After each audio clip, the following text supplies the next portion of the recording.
Think about your favorite cartoon villain. Odds are, you remember them almost as well as the hero, sometimes even more. As kids, we usually saw these characters as simple obstacles. The bad guy who wanted to take over the world, steal the secret formula, or ruin someone else's day. But watching these shows again as an adult, you realize something. The best cartoon villains were never just evil, they represented ideas. Plankton isn't really about stealing burgers, Bill Cipher isn't just a triangle with a top hat, and the Lich isn't simply a monster for Finn to defeat.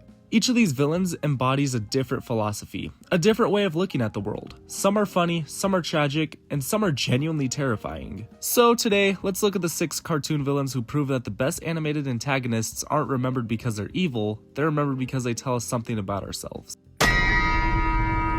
Let's start with the smallest villain on the list. Plankton has one goal: steal the Krabby Patty Formula. Simple enough. Except, he's been trying to do it for over 2 decades. At this point, it's hard to believe that he even wants the recipe anymore. Plankton is a genius. He built robots, artificial intelligence, mind control devices, even machines that rewrite reality. If he used half that brainpower to improve the chum bucket instead of stealing from Mr. Krabs, he'd probably own Bikini Bottom by now. Plankton isn't chasing success, he's chasing validation. Every failed scheme is another chance to prove that he's smarter than Mr. Krabs. His obsession has become his identity, and that's what makes him funny. Not because he keeps failing, but because he literally can't imagine doing anything else. Sometimes our biggest obstacle isn't a lack of talent, it's refusing to let go. Doofenshmirtz represents something much more human: failure. Now yes, he's technically an evil scientist, but let's be honest, he's really bad at it. Almost every episode ends in the same way. His latest innator explodes, and then Perry escapes, everything resets, and yet, he comes back tomorrow with another ridiculous invention and another impossible plan. The funny thing is that Doofenshmirtz rarely wants world domination. Most of his schemes are unbelievably petty. Taking over a building, ruining someone's lawn, gain revenge for an embarrassing childhood memory. They're driven less by evil and more by insecurity. His tragic backstories become a running joke, but it also explains everything. He's a man who spent his entire life trying to prove he matters. That's why he's so lovable. Underneath the lab coat and the dramatic speeches, he's just someone who wants to be seen. Bill Cipher. A villain who doesn't care about money, or revenge, or power. Bill wants something much stranger. Freedom. Not freedom for people, freedom from reality itself. Throughout Gravity Falls, Bill constantly mocks rules. Time, logic, physics, even death. To him, the universe is just a game that's begging to be broken. Most villains want control. Bill wants the complete absence of control. He's chaos with a smile, and because you never know what he'll do next, every scene with him feels dangerous. He's the kind of villain who reminds you that sometimes the scariest person in the room is the one who treats everything like a joke.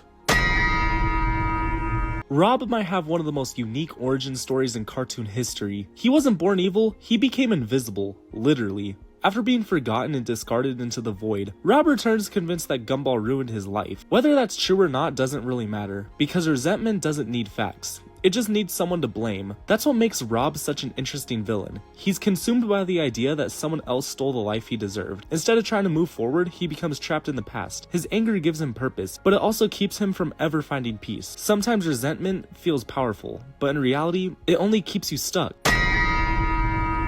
If there's one villain on this list who genuinely believes they're helping, it's White Diamond. Everything about her screams perfection. Perfect posture, perfect order, perfect control. She believes flaws are problems to be corrected. Individuality is messy, emotions are inefficient. If everyone simply became like her, there would be no conflict. I mean, it's kind of true.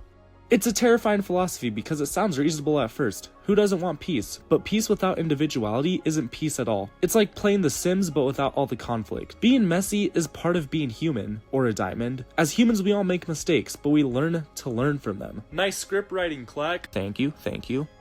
White Diamond shows how perfection can become dangerous when there's no room left for people to simply be themselves. The Lich. Unlike every other villain that we've talked about, the Lich doesn't have an ego. He doesn't want recognition, he doesn't want revenge, he doesn't enjoy being evil, he simply believes that life should end. There's something deeply unsettling about a villain with no emotion. No jokes, no dramatic speeches, just purpose. Every time the Lich appears, the atmosphere changes. The music quiets, the colors darken, even Finn, who's faced monsters his entire life, feels completely outmatched. The Lich isn't scary because he's powerful, he's scary because he's inevitable. He's the embodiment of hopelessness, and that's exactly why defeating him means so much. Not because Finn beats a monster, but because hope refuses to disappear.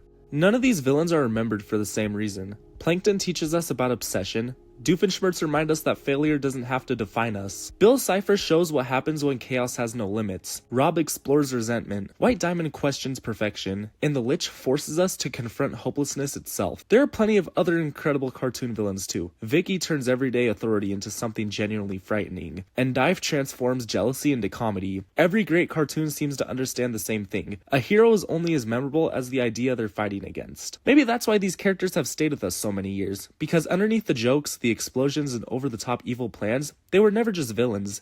They were reflections of the best and the worst parts of being human.